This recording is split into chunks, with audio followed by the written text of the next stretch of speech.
Good afternoon, everyone. My name is Kacey Sensenich. I'm a retired Chief Technology Officer for a school district here in North Carolina.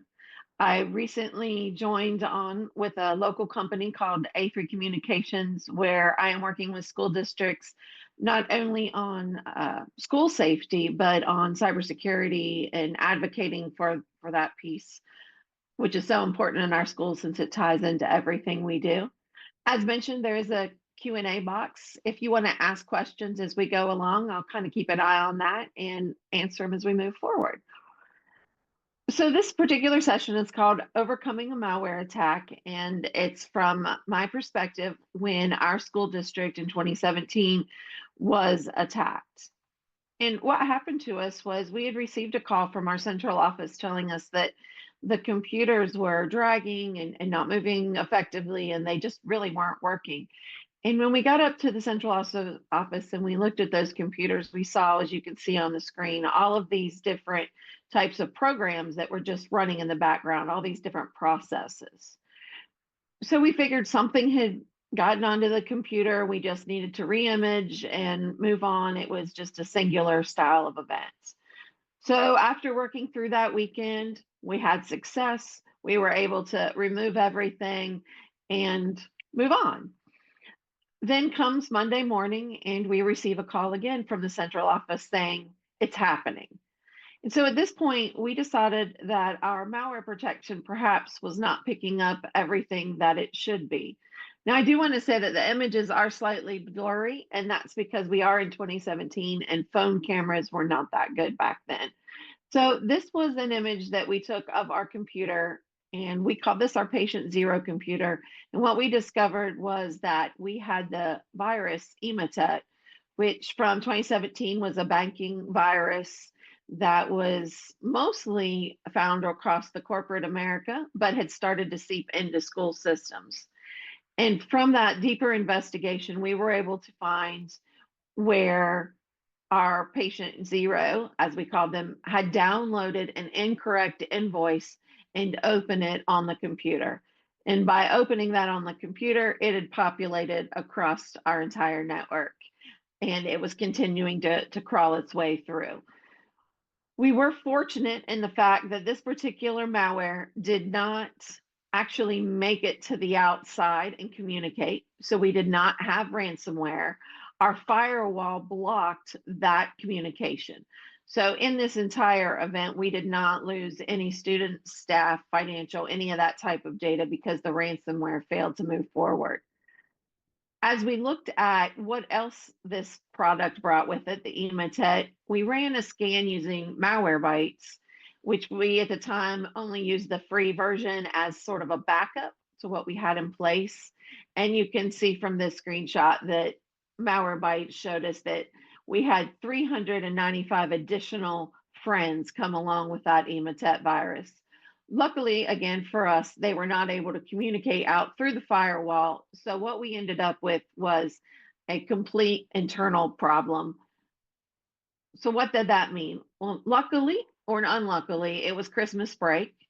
So on Tuesday, December 19th, it was a scheduled early release. So as soon as students were safely home, we unplugged the network completely. All of our machines were taken offline. Our superintendent did a video message as well as phone calls and texting and all the different tools back then to tell all teachers that all laptops were remain at school during Christmas break, that they could have a possible infection. And anybody that took the laptops home received what we called an alert now call to let them know that they needed to bring those laptops back to school as soon as possible. After that early release, we began collecting all of the devices. And this is just a few pictures of that collection. We are a campus. At the time, we had about 1,200 certified staff machines. That did not count any of the desktops, any of our career and technical education desktops. This was just teacher laptops in hand. We also collected from central office all of their USB and memory sticks. We weren't sure if those were infected as well. And we did this till about 1 a.m. that first night. So at this point, I asked myself, well, who am I going to call? who do I get help from? Who do I, say that this has happened to? So I called the local police where my network was, and they kind of laughed at me because they didn't know exactly what they were supposed to do with that report. And I told them I didn't really care what they did with it. They just needed to file it so we could have validation that, we had this malware attack on our campuses. And we picked the city first because that's where the core of the network was located. Then I decided I needed to do a police call where our patient zero office was, and that was in a completely different town. So I also filed a police report with them. And finally, we had 3 additional schools that this had trailed out to, and I did the local police departments in those particular locations as well. In North Carolina, the entire county is a school district, and that can make up many different small little city entities. And because we're also a county school, I notified the sheriff. As I was sitting there at midnight thinking about what else should I do, who else should I called our local FBI branch. And at the time, the FBI did not have a particular cybersecurity line or website or anything that you could go to, but they were very eager out of the Greensboro office to come and help us. And now you can contact them through the link here if you are ever experiencing any type of problems. And I will take a minute to say that this presentation does have a PDF, and all of these links should be hyperlinked, as well as my contact information if you run into any problems or have any questions. So the FBI wanted to be involved. They came to our district and they collected those hard drives of all of what we considered to be, our patient zeros, and took them back with them for investigation. So when you think about today, who would you call? You have multiple choices. You have the FBI, which the number is there again. You have CISA, which also has a reporting system. And depending on if you're using a cybersecurity tool, you need to call your cybersecurity vendor. I called our cybersecurity vendor as soon as we recognized what happened. And we were told at the time that we didn't pay for anything like that, and there was nothing they were going to do for us. So if I had any overarching thing that I would do when you get off of this webinar, it's call your cybersecurity vendor and say, if I'm attacked by malware, what are you going to do? And find out if that's a totally separate charge or what that process looks like. So we were sort of left hanging with no vendor who missed the malware to begin with and did not have any solution to help us. So again, how would you support us is what you would be asking them. What we did was we reached out to Malwarebytes, who we had been using for free at the time, just as supplemental when things didn't look right. I explained to them what had happened to us, that our current vendor would not help us. And at midnight that night, they told us not to worry, that they were going to help us. They were going to let us use their full program for the next 6 months, really give it a test drive, and they would help us along the process. And that was fantastic. The things that you find when you have an event and you go looking for computers, we found computer plugins in the same trash can where you put your wet umbrellas. We found mini routers. We found typewriters, which turned out, I guess, to be an okay thing when the network went down. And we found 2 Chromebooks that they had taped shut, I guess, thinking that the malware could escape because they were afraid students had opened emails and that they were contaminated. So we went around and we collected all these odds and ends and also made note of some of the interesting things that we found while on the move. This is just sort of an example to show the calendar. We sent an email on December 23rd to all the staff just to update them where they were because, of course, they didn't have their computers at home. How were they going to plan for when they came back to school? We did an update to our cabinet on Christmas Eve to let them know where we were. And off to the side, you can see the times that we worked, including the holidays. We also had an emergency call board meeting on December 27th to continue to update them on what our progress was. This is a little bit of what it looked like the day after Christmas for our staff. The two ladies you see here are going through every computer and they're checking it off to make sure that every staff member returned their device. And those sessions lasted a long time because basically you're inventorying 1,200 of those machines. We started an imaging station down our hallway to re-image the laptops. And even though it was Christmas break, our schools were amazing. On a daily basis, we were getting 2 or 3 different types of meals or snacks or things to keep us going while we were doing this. So then we needed to talk to our school board. We needed to do a presentation, and we also wanted to let the public know what had happened, that we were a victim, and the sequence of events that took place. So this is just an example of one of the slides I showed at the board meeting to show them how the phishing email came in, what we identified, and how we moved forward. This is one slide in a large presentation that we did. We also used, if you're not familiar with K126.org, it's an amazing resource. This was in the early stages of when the website and the development was happening. And at the time, it was keeping track of how many schools had had a malware attack. And we were number 284 on the map. And I took that presentation every time I went to the board until I retired, basically, and reminded them where we were and how many incidents had continued to occur because we decided to take on a very strong cybersecurity stance, which cost us a little bit of money beyond what we were used to spending. And so this just helped them understand that, from the time we got hit till the last count there in 2022, there's 1,600 counts that were logged into this map. At the time, as ours, I also showed this to our Board of Education. Charlotte, the county of Charlotte, had been hit with the same Ematet virus, and they were down. So if you were in that county, you couldn't pay your taxes, you couldn't get married, you can see you couldn't apply for jobs, you didn't have any ability to do any business with the city while they were down. And I wanted them to understand that it wasn't a school that wasn't doing something right. It's a problem nationwide. And we gave several examples and we tried to use as many local at the time that we could. Because the email had been downloaded in our Google Drive, we were just getting hammered, as you can see on the right side, with all kind of spam and different types of things that were coming in. And so we had to figure out what was going on, who was opening emails, how that transition had went from, normal operation to thousands of emails. Google actually kept threatening to turn the person off. We would reset their password. It would happen again.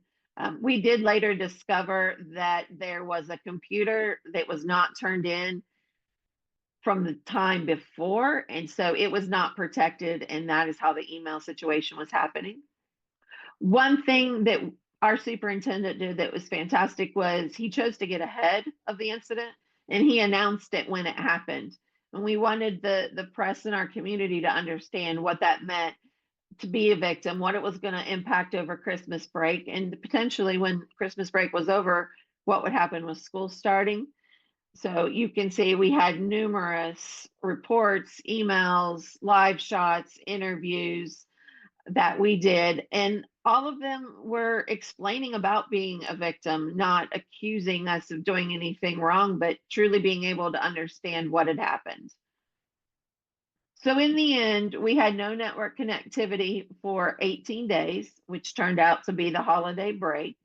So from December 19 till January 2nd, we were able to have our network up and ready on January 3rd, about 2 or 3 in the morning before the students returned. And by having our network back up, that just meant we had internet and IP phones. So school could continue to operate. Our staff did not have any devices. Our students were Chromebook one-on-one. So we did have the ability for students and teachers to continue with education, just in a little bit different way while we were working with their computers.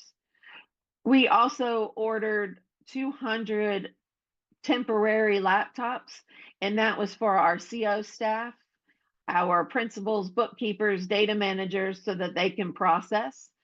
Those laptops arrived. It was about 2 in the morning. So I put out the call to staff, and you can see where we are unloading this van and some in our pajamas at 2 o'clock in the morning to get this done and ready to go. In the end, 42 days, most were 12 or more hours. The cost to us was $1.3 million in cash. And the reason I say cash is because we're not adding up the lost time of all of my staff and what the salaries. We're actually talking about what we had to pay out. And the reason our number became 1.3 million was we paid for a cybersecurity company to come in and help us clean our network. I had one network engineer and one systems operator in a department of 10. So we needed all the hands we could get a hold of to help us. And because our laptops were supposed to be brand new in 6 months for the next coming school year, we decided to push that up to January and order new laptops at the time. So I count that in our total because that was not a budget expense that was expected for that funding year. It was a budget expense that should have been on the upcoming fiscal year. So we had to move a little bit around. But what's most important from all of this is what we learned through this entire event. And what we learned is we weren't doing some things very good. We had left administrative rights on computers. You know, if you're in education, I was a teacher at one time, my husband's a teacher. You know, everything you need to do when teaching children is important, and you must be able to do it. And we need to do it right now on time. And we had administrative rights so they could do that. We had used the same endpoint solution for years and years because it worked, but never thought to ask, what would you do if something actually happened to us? And my staff had been using malware bytes in the background when they didn't think our endpoint protection was working, but we never thought about maybe we should just change to the other one. We also found out that leaving access to cables was probably a pretty bad idea. So we went around and removed the excess cables. So in our classrooms, we have IP phones, and from that phone, we had a network cable because desktops used to be the thing. Well, we went through and we said there's no need for that direct network cable, and we removed those, and now everybody connects through wireless unless you're in a special situation where you have that desktop computer. And we didn't have anything monitoring our network to tell us if some random device had plugged in that we didn't know about. So we started looking at all the things we could do better. We, of course, allowed USBs, or that removable media that you could store and save things on. We're a Google for Education district, so that really isn't needed when you have a cloud where you can put anything that you needed to for class. The reason we said our backup plan was insufficient was, although we had a backup plan and it was continuing to back up and do the overwrite, we didn't have a way to be able to tell if Emotet was in one of our backups. And we didn't have a way to tell when it actually potentially landed and shot itself off to all of our different computers. So we needed to look at a better way to back up as opposed to what we were doing at the time. The only funding we had was for that one piece of cybersecurity programming. And of course, we didn't have enough staff with only one network engineer, and there was no threat training. We weren't really doing any type of program about phishing emails. Of course, people knew if it didn't look right, don't open it, but it said incorrect invoice. So that's what you do, you look at it. And we also let our staff that ran those CTE labs have access to passwords for those labs when they needed to run installs. So what we did was we looked at what the dangers were, and we shared this with our Board of Education. So part of our remediation was bringing on a company called eCentire, and they started looking at what was happening to us. And you can see here, more than a month later, February 1st, we were still having the highest category possible of threats coming at our network. You can see here from China, and being blocked and not affecting us, but alerting us of those things that were going on. So we knew changes had to be made because we knew we were still being a target. So what we did was we said, if you need something done in a CTE lab or on a desktop computer, you'll need to put in a work order and a technician will need to come do that for you. There will be no more passwords. We allocated approximately at the time 300,000, that's a little higher now, for network security tools. And we have tools that not only sit like eSense does on the edge and Malwarebytes does on our computers, we also looked at servers, we looked at all the different pieces and what specifically we needed to cover. In 2018, we were allowed to have 2 network engineers, so we gained a position. We gained a position for network security engineer, and we went from 1 help desk to 2 help desk positions. We also brought on board KnowBe4 and did training for our staff. So we phished them as well as we sent them emails when we knew threats were coming in. And we recognized as a district that just because we were a rural school in the country of North Carolina where not a lot happens, that we were a target and we needed to maintain that mentality going forward. We also removed staff USB devices and administrative positions ability on their own personal laptops. So in order to have anything done on a lab, on a laptop, you have to have a work order and it has to be approved as an appropriate installation for a piece of software to go onto computers now. So the threat landscape for education has just exploded. And this is from the K-12-6 that I was mentioning earlier. And you can see the incidence of data breaches as they went across from that 2016 to the 2021. And this is from their end of review report.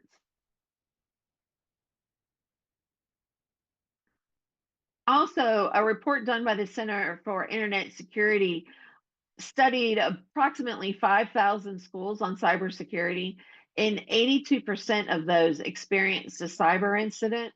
And so during that 18 months that they looked at those 5,000 schools, there was over 9,000 confirmed cybersecurity events, which means many of those schools had 2 events or maybe even more on their targeting list. So that's something to keep in mind as well, is you may have multiple attacks and they may be coming from different areas. The most popular, of course, are ransomware, the phishing and social engineering, data breaches, denial of service attacks, and the new one, the malvertisement, which is when malicious software is disguised as an ad that infiltrates into the network to steal information. If you haven't seen something like this on your personal computer, if you've ever received a pop-up that says your computer's infected, call this number right now, don't go forward, chances are you've clicked on something that was a malware advertisement, didn't realize it, and then you think, my gosh, my computer's infected, I need to call this number. You start giving out all your password information, and you've been scammed basically. So we actually have had that happen in our district where we had a person call our technology department, which they didn't realize that's who they had called, and said that their computer was infected and that they needed passwords to get right in. And I will say that my administrative assistant is amazing. And she asked them, well, which computer? And they said the one that you're working on. And she was like, well, we have 1,200 computers. And she sort of just kind of messed with the guy because she knew it was phishing, and then he eventually got the message and hung up on her. But that was something then that we alerted all of our schools to, that, we had received this phone call at technology wanting password information for the computer that they were sitting right in front of. And we passed that on to all of our staff to be aware of.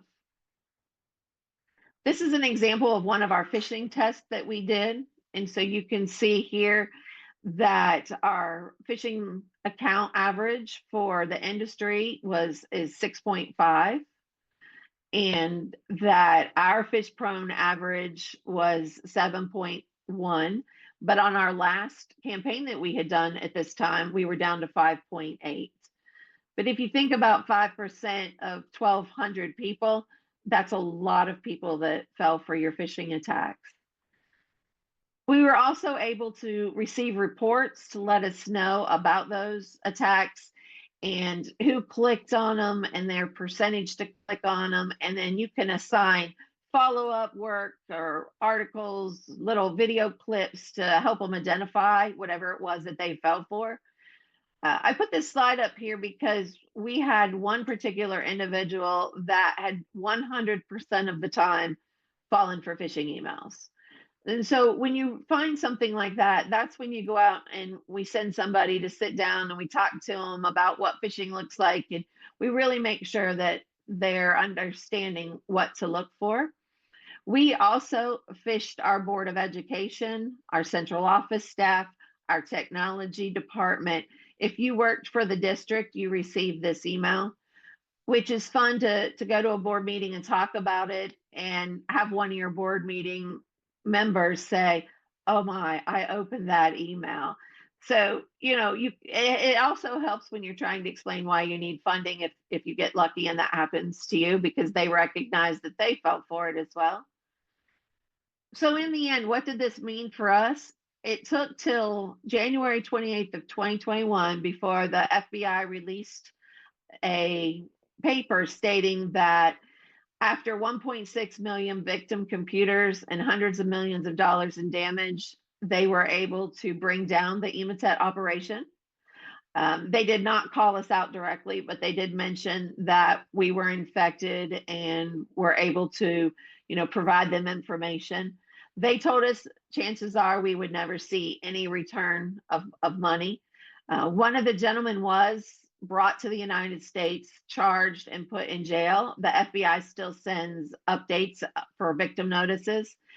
One of the other ones that was part of this is still at large, but there is no dollar compensation, unfortunately, that we'll be receiving anytime in the near future as this continues to, they continue to look for the other guy.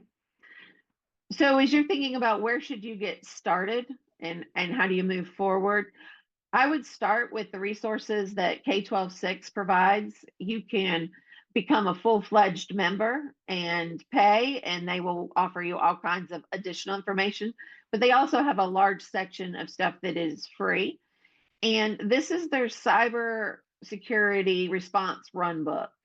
So if you don't have anything in place right now, this is a good place to start, because when it hits the fan, you kind of want to already have things in place. You kind of want to know what your press releases are going to be look like and formatted, what you want to share, what you don't want to share. Who do you need to call? Who's going to be involved? And they've mapped this out in a format that you can go through and you can fill all of that out. They've added additional appendix to it where you can put in additional worksheets. For example, Appendix A is all of your key contacts on your emergency worksheet. The thing to remember with the cyber attack like we had, the first thing we did once we were sure everybody was home was we pulled the internet from the wall. So if this was on a Google Drive or a Microsoft Office drive, we wouldn't have been able to have access to it. So it's important to kind of keep a printed version or have a computer that's offline where this is housed so that you can actually access it during a time of crisis. If you'd like to do a self-evaluation just to kind of see where you are as a network, K-12-6 also has a self-eval. It's online. You just click each question, you fill in A, B, C, or D, and you go through the report and it'll let you know where you're at within that process. Also, new to the cybersecurity area, if you're not familiar with passK12.org, PassK12 is the Partner Alliance for Safer Schools, and I am one of the members of their committees. It is a group of individuals. None of us are paid to be part of it. And there's security guidelines for physical security on your campus. But in revision 7 that's being released, we've added the network security piece. It's hard to have all these new technologies, door locks, badge access, all the different controls you put in place if you don't have a solid cybersecurity plan to protect all of those pieces. So this has also been added in the past guidelines, which you can use when applying for grants and looking at that self-evaluation to see where you are here as well. If you're trying to do something with the community to help everybody understand where they fit in, FEMA has partnered and created a cybersecurity strategy board game, and it brings in all the players of a community. So it's not just the school, it's your law enforcement, it's, you know, the utilities companies, all the different people that are involved right there in your community. And this is an example of what it looks like when you do one of the workshops. I did a workshop recently at a conference. It went over really well. It's a lot of fun to kind of go through and pick and choose what you want to protect because you don't have enough money to protect it all and go through the scenarios. The best part about this particular Cyber Ready game is it is free. So you would email the FEMA, their email address that you see on your screen, and in the subject line, you could just write cybersecurity game, and you will put your name in and the address where you'd like the game to be sent. And then you can also put in there how you're going to use it. So I let them know that I would be using it for professional development. And it comes shipped to you with all the game boards, all the cards, the facilitator notes, the directions, the paper that you pass out to the participants in the game to use to keep score and keep track of the different things that they are doing within that game. And again, this will be available on the PDF. I also included a resource page, some of the tools that are out there that you may or may not be, you know, familiar with. The recent data breach study where students are, you know, being harmed by this, Power School's most recent breach, where they've offered the 2-year where you can go in and have your credit or your students' credit monitored for the next couple of years. It talks also about different ways that students are harmed within the environment itself. So that's a really good read. CISA, full of resources for cybersecurity. I included the cybersecurity services and tools. So there's some other tools in there that you might want to take a look at besides just the games. Their incident reporting system, like I mentioned before, where you can go in and you can put in the incident that you're experiencing and what's going on. The FBI, they want you to look at your field office for that. So when you click in there, you'll see where the field offices are, where you can do that direct report. And then K-12-6's main page, their assessment tool. And they also have an essential series, which comes with a bunch of different resources. Those are available. You just sign up with your email, and then they'll send you the link for free to be able to access those particular resources.